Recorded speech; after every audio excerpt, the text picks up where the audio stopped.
Hello बच्चों, क्या हालचाल। उम्मीद करता हूँ आप सब अच्छे होंगे, स्वस्थ होंगे और मस्त होंगे। तो आज हम पढ़ेंगे एटम के बारे में और एलिमेंट के बारे में।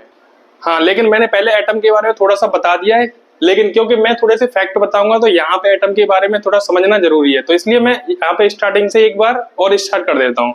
तो सबसे पहले हम एटम के बारे में पढ़ते हैं। तो सबसे पहले जानते हैं एटम के बारे में। एटम होता क्या है।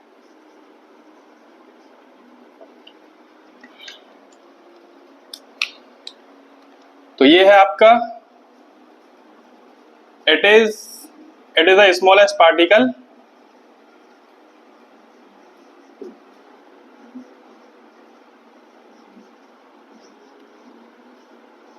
of an element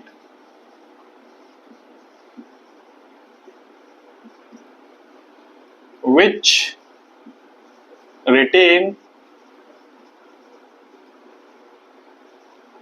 all the properties of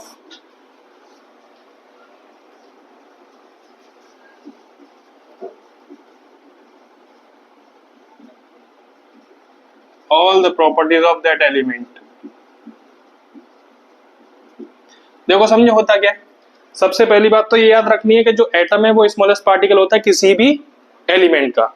और दूसरी बात ये याद रखनी है कि ये जो एटम है वो अपनी प्रॉपर्टी को रिटेन रखता है। मतलब जो प्रॉपर्टीज एलिमेंट की होंगी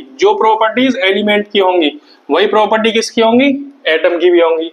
जैसे फॉर एग्जांपल समझते हैं, जैसे मैं मान लो कोई एलिमेंट ले लूं, जैसे मैंने मान लो कोई एलिमेंट ले लिया, मैं एलिमेंट ले लेता हूं मान लो गोल्ड, एयू ले लेता हूं, एयू मतलब गोल्ड। ठीक है, मैंने एलिमेंट क्या ले लिया, एयू। इसका मतलब जो प्रॉपर्टीज इस एलिमेंट की होंगी, जो गोल्ड की होंगी, वही प्रॉपर्टीज इसके एटम की भी होंगी। जैसे समझ के चलते हैं, जैसे मान लो गोल्ड, ऐसे ही मान लेता हूं, मैंने मान लिया ये गोल्ड है, ठीक है, ये किसका एलिमेंट है, गोल्ड का। तो जब मैं इसको ब्रेक करूंगा, ब्रेक करूंगा तो इसका साइज छोटा हो जाएगा पहले से। मैं इसको फर्दर ब्रेक करूंगा, इसका साइज और छोटा हो जाएगा। ऐसे ब्रेक करते जाओ और एक पॉइंट वो आ जाएगा कि अब ये ब्रेक नहीं होगा, अब इसको फर्दर हम ब्रेक नहीं कर सकते। तो जो ये वाली यूनिट होगी, जो सबसे छोटी वाली यूनिट जो डॉट फॉर्म में आएगी, इधर, इसको हम लोग बोलेंगे एटम। जो कहां से एक्सट्रैक्ट हुआ है, इस वाले एलिमेंट से। इसीलिए जो एटम होता है वो क्या है, तुम्हारा स्मॉलेस्ट पार्टिकल है, किसका, किसी भी एलिमेंट का। अब जो प्रॉपर्टीज इस एलिमेंट की होंगी वही प्रॉपर्टीज इस एटम की भी होंगी। क्यों? क्योंकि ये जो एटम है वो किससे एक्सट्रैक्ट हुआ है, इस वाले एलिमेंट से। तो इनकी प्रॉपर्टीज क्या होती है, सेम होती है। अब मैं कुछ एग्जांपल दे देता हूं एटम के। तो फॉर एग्जांपल अगर एटम की बात करूं तो पीरियोडिक टेबल में अभी 118 एटम है, एलिमेंट है। तो अगर मैं एटम की बात करूं तो जैसे हाइड्रोजन का एटम हो गया, ठीक है, हीलियम का हो गया, सोडियम का हो गया, ठीक है, पोटेशियम का, और इसके अलावा और भी बहुत सारे। तो ये क्या चीज है, एटम है। अच्छा चलो अब आगे डिस्कस करते हैं इसके स्ट्रक्चर के बारे में। चलो अब हम डिस्कस करते हैं एटम के स्ट्रक्चर के बारे में कि आखिर एटम दिखता कैसा है, और थोड़ी सी प्रॉपर्टीज को जानते हैं एटम की वो। तो अब मैं डिस्कस करूंगा स्ट्रक्चर ऑफ एटम के बारे में। स्ट्रक्चर ऑफ एटम, आखिर एटम का स्ट्रक्चर दिखता कैसा है। तो अगर मैं बात करूं एटम की, तो एटम के मिड में, एकदम बीच में होता है इसका न्यूक्लियस। क्या होता है, न्यूक्लियस। और न्यूक्लियस के अंदर होते हैं न्यूट्रॉन और प्रोटॉन। और न्यूक्लियस से बाहर एटम की होती हैं orbits.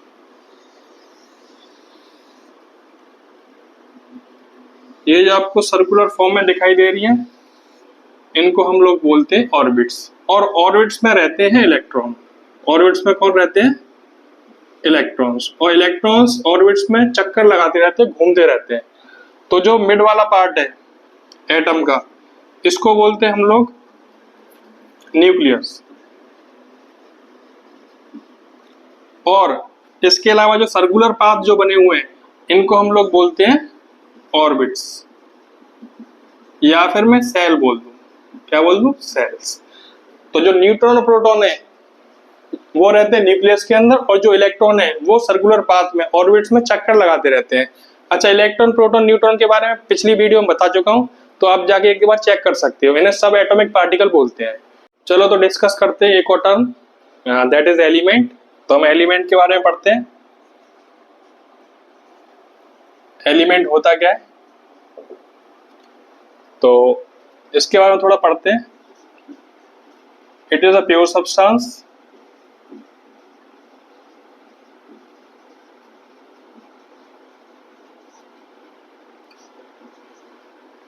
which is made up of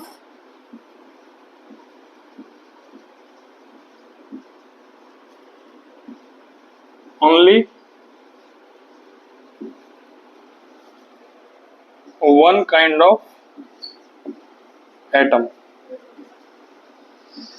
and cannot be broken down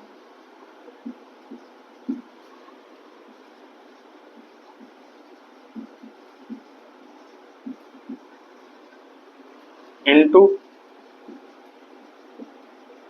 simpler substance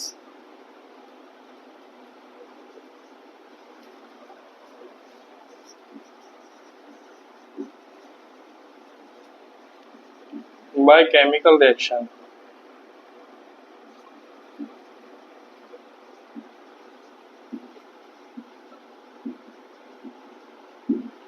चलो इसके बारे में जानते हैं होता क्या है। सबसे पहली बात तो जो आपका एलिमेंट है वो प्योर सब्सटेंस होता है, ठीक है, क्योंकि ये एक ही टाइप के which is made up of only one kind of atom, क्योंकि ये केवल एक ही टाइप के एक ही काइंड के एटम से मिलके बनता है। और इसको हम क्या नहीं कर सकते, can not be broken down, और इसको हम केमिकल रिएक्शंस के थ्रू सिंपलर सब्सटेंस में ब्रेक नहीं कर सकते। फॉर एग्जांपल, हम अगर एग्जांपल की बात करें इसमें, तो मैं ले लेता हूं सोडियम। जैसे मान लो मैंने ले लिया सोडियम Na, तो Na एक एलिमेंट है, इसमें जितने भी एटम प्रेजेंट होंगे वो सारे के सारे सोडियम के प्रेजेंट होंगे, ठीक है, मतलब इसमें जितने भी एटम प्रेजेंट होंगे सबके सब किसके होंगे, सोडियम के। इसके अलावा मान लो कोई और एग्जांपल ले लें, मैग्नीशियम, एल्यूमिनियम या फिर कॉपर, जिंक और भी बहुत सारे। जैसे सोडियम में किसके एटम होंगे, सोडियम के होंगे। मैग्नीशियम में सारे के सारे एटम किसके होंगे, मैग्नीशियम के होंगे। एल्यूमिनियम में सारे के सारे एटम किसके होंगे, एल्यूमिनियम में होंगे। ऐसे ही जो एलिमेंट होगा उसमें उसी के एटम होंगे, ठीक है। अगर सोडियम का है तो उसमें सारे के सारे एटम सोडियम के होंगे, कॉपर का है तो कॉपर के होंगे। इसीलिए जो आपका एलिमेंट है वो क्या है, प्योरेस्ट फॉर्म है, जिसमें केवल एक ही टाइप का एटम प्रेजेंट होगा। अच्छा ये वाली बात। अच्छा एक ये बात और, इसको हम ब्रेक नहीं कर सकते, ठीक है, केमिकल रिएक्शन के थ्रू क्या नहीं कर सकते, हम इसको ब्रेक नहीं कर सकते। आप खुद ही बताओ, अगर मैं सोडियम को ले लूं तो सोडियम को सोडियम में से कैसे तोड़ोगे, सोडियम को कैसे ब्रेक कर सकते हैं, नहीं कर सकते ना। भाई सोडियम को सोडियम से अलग कैसे करोगे, नहीं कर सकते ना। तो इसको केमिकल रिएक्शन के थ्रू हम ब्रेक नहीं कर सकते, फिजिकल प्रॉपर्टी के थ्रू कर सकते, फिजिकल रिएक्शन से कर सकते हैं। अभी मैंने करके दिखाया था ना, अगर मैं मान लो कोई एटम ले लूं इसको, तो इसको मैं ब्रेक कर सकता हूँ, बीच में से तोड़ सकता हूँ। फिजिकल प्रॉपर्टीज के थ्रू या फिजिकल रिएक्शन के थ्रू हम इसको ब्रेक कर सकते हैं, लेकिन केमिकली इसको ब्रेक नहीं किया जा सकता, ठीक है। जैसे फॉर एग्जांपल एक और एग्जांपल लेके चलते हैं। मान लो मैंने एक एग्जांपल लिया, जैसे मान लो मैं लूं NaCl, सॉल्ट ले लूं NaCl। तो जब मैं NaCl को जब ब्रेक करूंगा, जब केमिकली इसको रिएक्ट करवाऊंगा, तो ये कुछ इस तरह से ब्रेक होगा, Na+ और Cl-। तो मैंने Na को अलग कर दिया और Cl को अलग कर दिया, Na और Cl यहाँ पे अलग हो गई। लेकिन अगर मैं Na को Na से अलग करना चाहूँ तो ये पॉसिबल है, नहीं पॉसिबल है। तो इसीलिए इनको केमिकली हम ब्रेक नहीं कर सकते। चलो तो अब एलिमेंट और एटम को अब समझते हैं प्रैक्टिकल की हेल्प से। अब देखो मेरे हाथ में एक लड्डू रखा हुआ है, ठीक है ना। आपको थोड़ी देर के लिए एज्यूम करना है कि ये क्या है, एक एलिमेंट है। तो जब मैं इसको ब्रेक करूंगा, जब मैं इसको तोड़ूंगा, तो इसमें से जितनी भी सारी की सारी बूंदी है, अच्छा ये बूंदी का लड्डू है, तो इसमें से जितनी भी सारी की सारी बूंदी है वो सबकी सब अलग अलग हो जाएंगी। तो जो मैं अगर एक बूंदी का टुकड़ा ले लूं, एक बूंदी का दाना ले लूं, दैट इज एटम। ये क्या चीज है, एटम है। मैंने छोटा सा बूंदी का दाना ले लिया, ये क्या है, एटम है। और मैं ऐसी बहुत सारी बूंदी ले लूं और उनको मिला दूं, उनको क्या कर दूं, मिला के क्या कर दूं, उसका लड्डू बना दूं, तो वो हमारा एलिमेंट बन जाएगा।